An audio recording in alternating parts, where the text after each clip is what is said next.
Shalom. My name is Ruchi Avital, and thank you for joining us at Arutz Tov, the Jewish news channel. We have with us today Professor Amihud Amir, the head of Professors for a Strong Israel.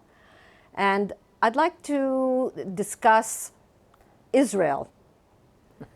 Good topic. A big subject. Is Israel a normal country, or can Israel be a normal country? And the reason I ask is because when Israel was founded, or even before Israel was founded in the decades before, the pioneers who came to Israel, who threw off, for the most part, their Jewish traditional upbringing, wanted to create here a new Jew, a normal Jew.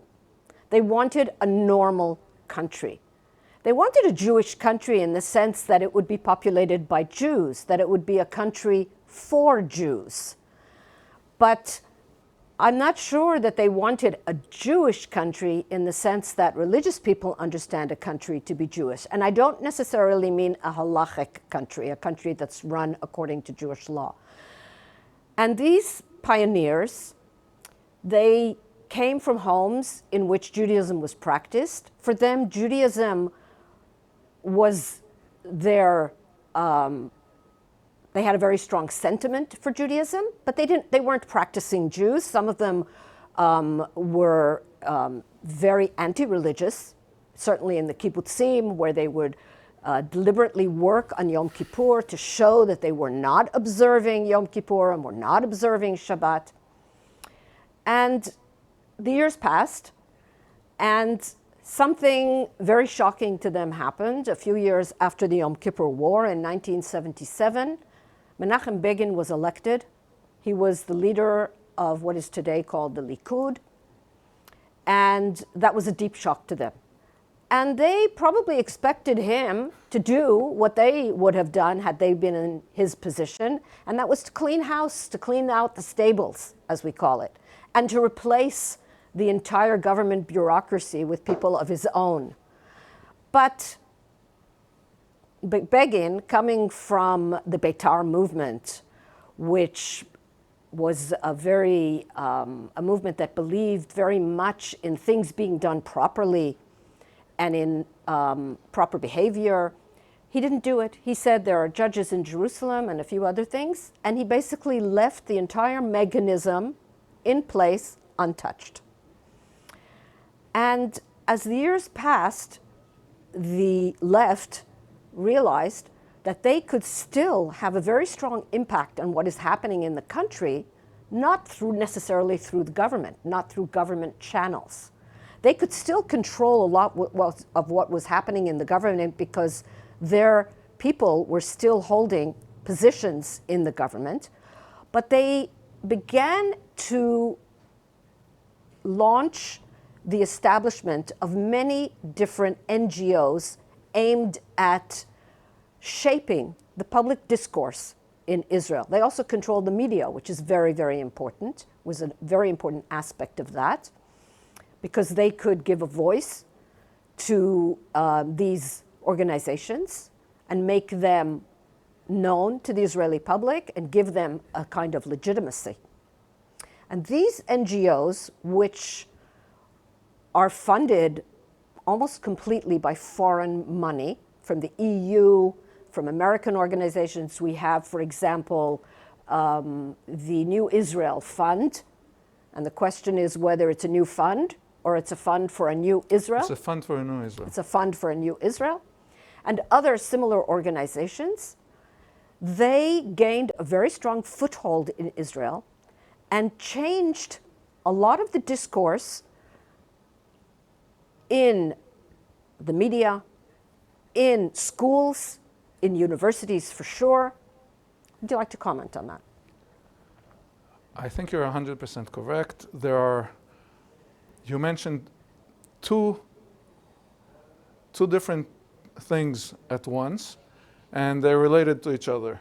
One is the bureaucracy in Israel. The bureaucracy in Israel, which after Begin, it became traditional that it's self-perpetuating. In other words, it's the bureaucracy that decides who is going to be the next one. Within the district attorney's office, they decide who is going to be the district attorney, not voters. Within the army, whoever is going to become a general is decided in the army. And so people who were of a like mindset actually perpetuated that same like mindset in the nexus of power, and in all of them, in the military, in the police, in the academia, and what's most important, in the Justice Department, and what's most important is in the media. Because the media, in some sense, is what we see.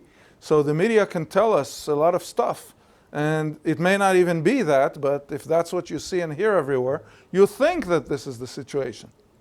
So that's one thing. The second thing is, that helped them to stay in this power, is the fact that many countries decided to support them. And we have had, even the United States has actually meddled in election results in Israel. But money comes from Europe, from governments, to pay these NGOs to actually act against the elected Israeli government. And there's a lot of money here.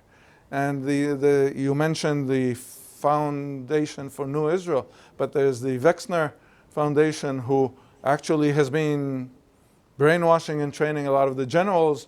And not only, also directors general of ministries, yes, and other very and senior positions. People basically they go to their seminars and they inculcate their ideas. So, and one of the basic ideas there, and this was articulated by a very high official in the Justice Ministry a few years ago, is that the country should be run by bureaucrats because they are the professionals, yes, and they know better than anybody else, certainly better than the politicians who only care about power and only care about themselves and their ego and so on and so forth, and staying in office.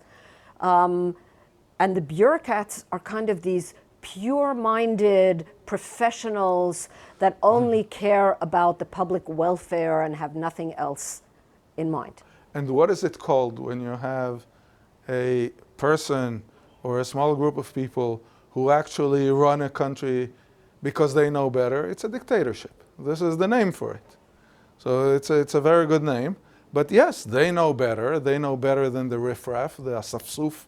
They know better than the people in the street. And so you elected the wrong government. And so fine, you elected this government. We'll let them play, but we are going to decide what's going to happen. And crazy things have been happening. In fact, we can point at a lot of different examples of things that don't make any sense. Government money that goes for the prize for Israel. And the Minister of Education says, okay, I don't want to give it to this particular scientist because he's calling for a boycott of Israeli academia. And then the court forces him to give him. It's a prize. You're not firing anyone. You want to give a prize for the state of Israel? No one has a constitutional right to receive a prize. And so the court forces you to give a prize to someone who is against the state of Israel, a prize that comes from the taxpayers' money. So crazy things are happening, but this is exactly the definition of a dictatorship. So, yes? So, in other words, for many of these people, Zionism is actually another word for normalization. In other words, those people wanted to have a state where people would speak Hebrew, but it would basically be no different than any, say, nation state in Europe. It wouldn't have, I mean, true, the day of rest is Saturday, and we mark the Jewish holidays and so on and so forth, rather than Christian holidays. But I remember a little bit more than a year ago, just before the war, in the summer of 2023, there was an article written by the editor of Haaretz, and the heading was something like, Jewish and democratic state, maybe it's time to do away with the Jewish. And it was kind of an opening for a a forum to have a forum for discussion of whether or not Israel should just drop the Jewish part of its identity, of its self-identity. And then the war came. Democracy is not mentioned in the Declaration of Independence of Israel. Jewish country is. So it's good and it's bad enough that you added democracy in, which is fine, but now you're going to kick out the real owner of the house and leave the newcomer. Well, actually, Ben-Gurion was asked why he didn't include the word democracy anywhere in the. He didn't write the declaration, but he certainly approved it, and he was asked why the word democracy didn't appear, and he said it's unnecessary because if you say Jewish, then it is automatically going to be a democratic state. It's just not needed. But when we're looking at Zionism, Marxism and socialism was the idea of a number of the founders of Israel. Baruch, for example, actually wanted a socialistic country, and it's not even a surprise, or it shouldn't be a surprise for the listeners to know that when Stalin died, there was massive mourning in many kibbutzim because the light, the sun of the nations died. So, and you're saying, yeah, it would be a country like every country, but they would speak Hebrew.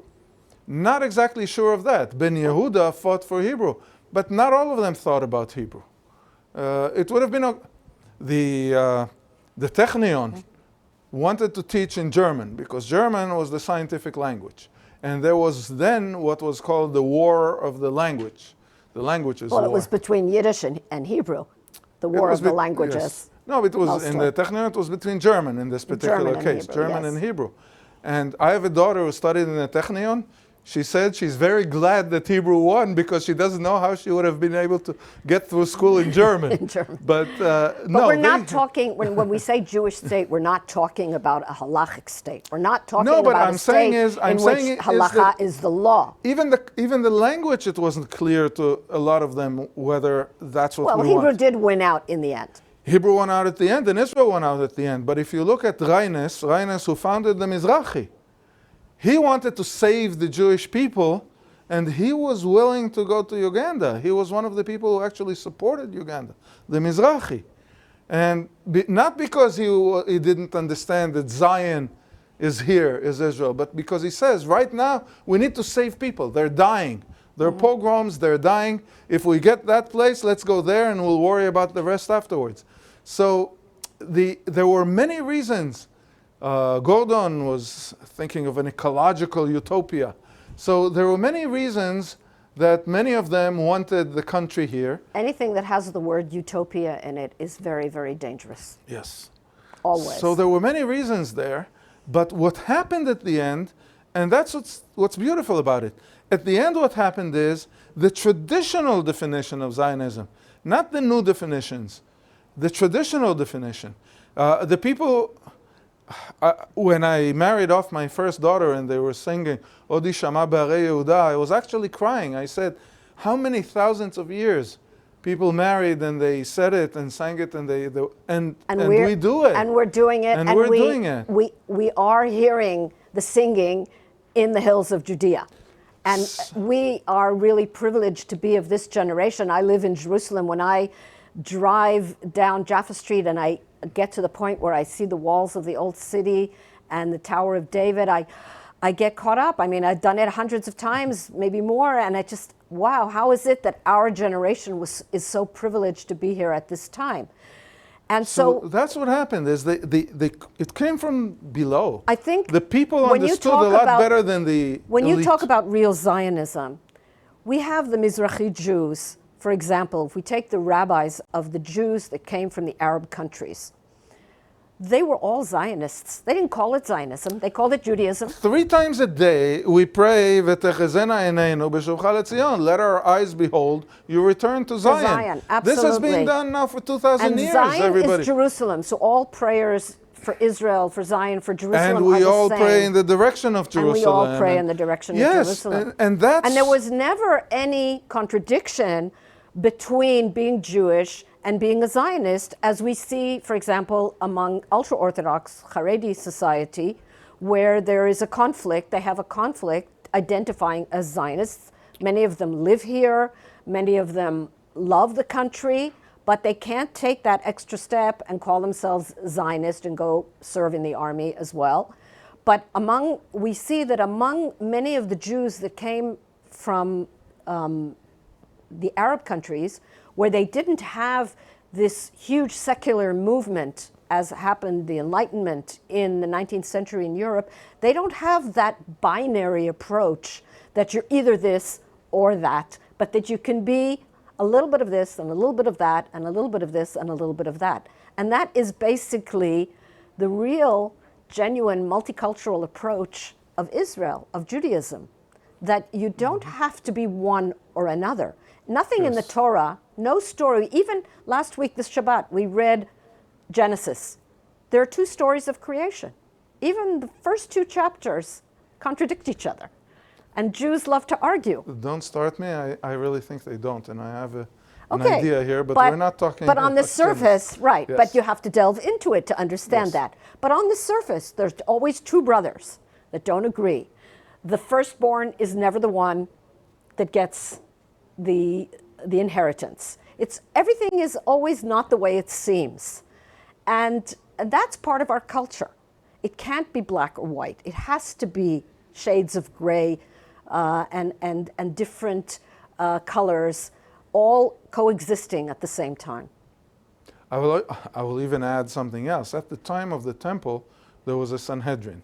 So even in halacha, there weren't different opinions as there are today, because whenever one rabbi said one thing and another one said something else, it came up to a vote and they decided.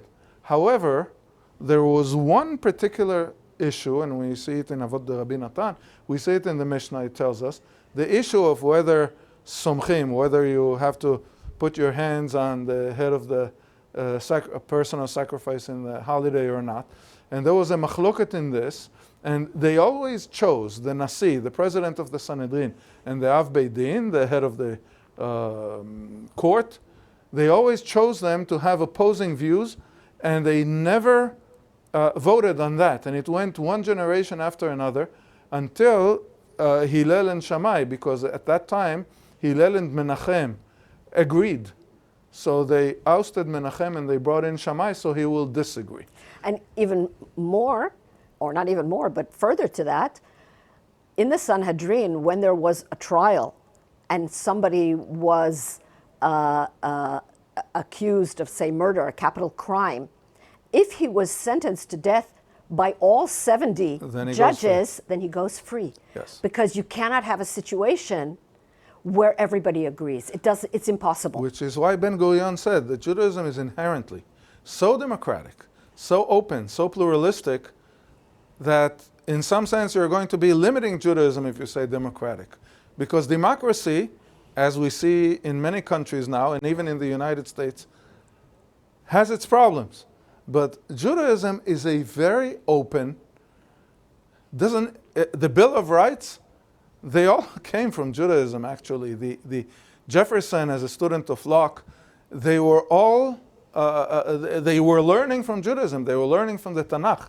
So all the humanistic values that used to be true in the Western world until progress came along, they actually did come from Judaism. Well, they even considered having Hebrew as their national language. Well, look at some of the most virulent anti-Semitic universities in the U.S. today, still saying Hebrew Urim v'Tumim on top. Yale. So, yeah. Yeah. So I don't think we have anything to apologize for. No, not at all. We don't have to be like other countries. We are not. We are we not. Shouldn't be. It's a mistake to try to be. I agree.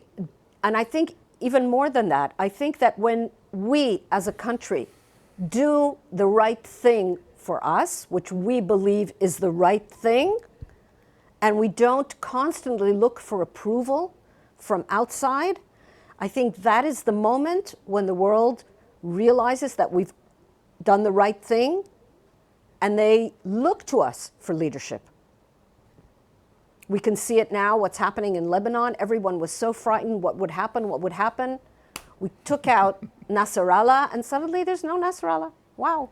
And that was the right thing. I just the heard Lebanese are that happy. a senior official in the Department of State said that Israel has to destroy Hezbollah in Lebanon and not leave before it's destroyed. Well, meanwhile, So where is NATO? Where is that's the U.S.? only Where is because the rest we of the did world? it It's only first. Israel. Yes. Yes. Okay.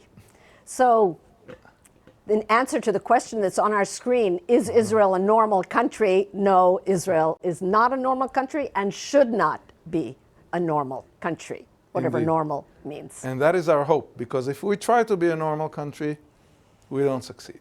We don't succeed, and we're not who we're supposed to be. We're not fulfilling our true identity. Thank you very much, Professor Amihud Amir, and thank you to our audience for listening. Don't forget to like us on all our various channels, Instagram, YouTube, and so on. Shalom.